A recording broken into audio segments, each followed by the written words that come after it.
Bismillahirrahmanirrahim. Assalamualaikum warahmatullahi wabarakatuh. Pemirsa yang dirahmati Allah, pelaksana ibadah puasa yang insya Allah dirahmati Allah. Setiap ibadah adalah suatu cara pendekatan seorang hamba kepada Allah. Apakah pendekatan itu dalam arti seorang hamba diangkat derajatnya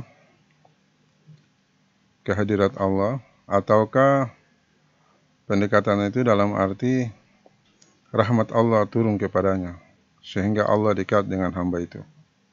Di dalam ibadah salat kita melakukan pendekatan dengan Allah, di mana kita diangkat derajatnya sehingga sangat dekat dengan Allah.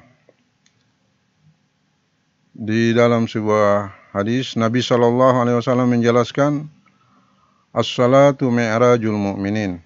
Salat adalah mi'rajnya orang-orang beriman. Dan pada saat kita sujud, kita semakin dekat dengan Allah Subhanahu wa taala. Jadi walaupun kita di bumi, dahi kita menyentuh tanah bagian yang terendah, tetapi kita berada sedekat Allah di Sidratul Muntaha, seperti mana Nabi SAW melakukan Isra dan Mi'raj. Nah, di dalam puasa, ketika seorang hamba melaksanakan ibadah ini, Allah Subhanahu wa taala justru mendekat kepada hamba tersebut, sehingga antara dia dan hamba hanya tinggal satu hijab saja. Itulah makna daripada ayat di mana Allah berfirman, Ya ayyuhalladzina amanu kutiba alaikumussyam kama kutiba alal ladzina min qablikum la'allakum tattaqun. Wahai orang-orang yang beriman, telah diwajibkan bagi kamu berpuasa seperti mana diwajibkan kepada umat-umat sebelum kamu agar kamu bertakwa. Nah, kata takwa ini adalah rahmat Allah. Takwa bukan karena suatu posisi yang bisa diraih oleh seorang hamba di hadapan Allah, tetapi takwa adalah seperti yang dipahami oleh kaum sufi, adalah satu hal, ahwal, keadaan hati, kecenderungan hati, di mana Allah Subhanahu wa taala menunjukkan dirinya. Jadi takwa itu adalah suatu pemberian Allah. Apabila seorang hamba menapaki jalan menuju Allah, maka takwa atau hal ini, yakni rahmat takwa ini akan diberikan kepada hamba tersebut.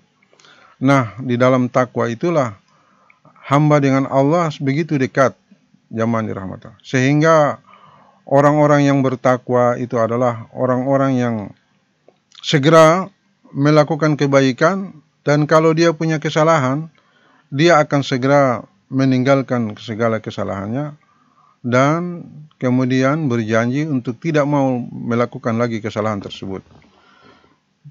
Hadirin dirahmati Allah, takwa adalah suatu keadaan di mana hamba itu sangat mudah melakukan perintah Allah. Sekalipun ibadah itu sangat berat. Jadi ibadah puasa ini adalah suatu bentuk ibadah yang berat, sehingga kadangkala banyak orang juga tidak mampu untuk melaksanakan.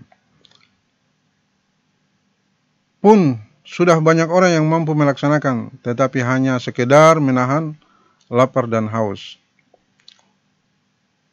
Begitu pula orang sudah banyak menahan lapar dan haus, tetapi jamaah yang dirahmati Allah, dalam melaksanakan ibadah puasa itu, perbuatan-perbuatan yang masih biasa dia lakukan di bulan-bulan yang lalu masih tetap dilaksanakan.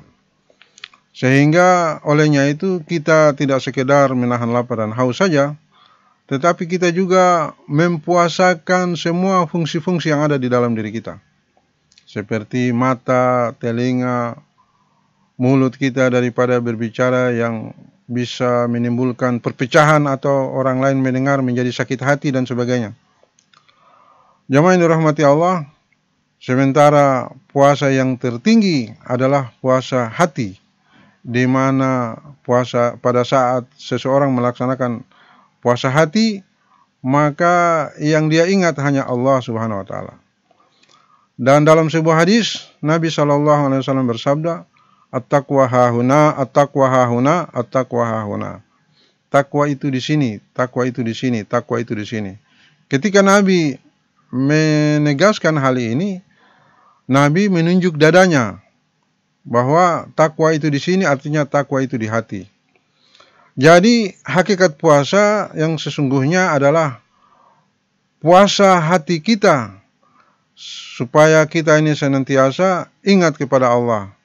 Maka orang yang senantiasa ingat kepada Allah, sudah tentu dia akan menjaga dirinya untuk tidak lagi terjerumus kepada perbuatan-perbuatan dosa, perbuatan yang dilarang.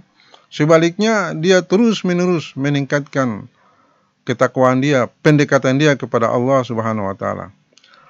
Mudah-mudahan ibadah puasa ini, jamaah yang dirahmati Allah, dapat membawa kita untuk semakin dekat kepada Allah, sehingga akan terjadi perubahan perilaku dari perilaku yang buruk menjadi perilaku yang baik, dan dari perilaku yang sudah baik untuk menjadi baik lagi.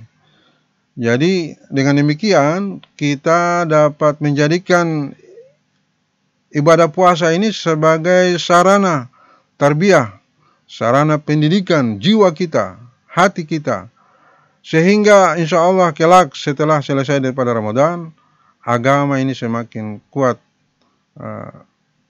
bersarang di dalam diri kita, kita kemudian keluar menjadi orang-orang yang bertakwa. Mungkin itu yang bisa kami sampaikan. Semoga Allah Subhanahu wa taala senantiasa memberikan rahmat kepada kita sehingga kita senantiasa istiqamah di dalam menjalankan agama Allah. Wassalamualaikum warahmatullahi wabarakatuh.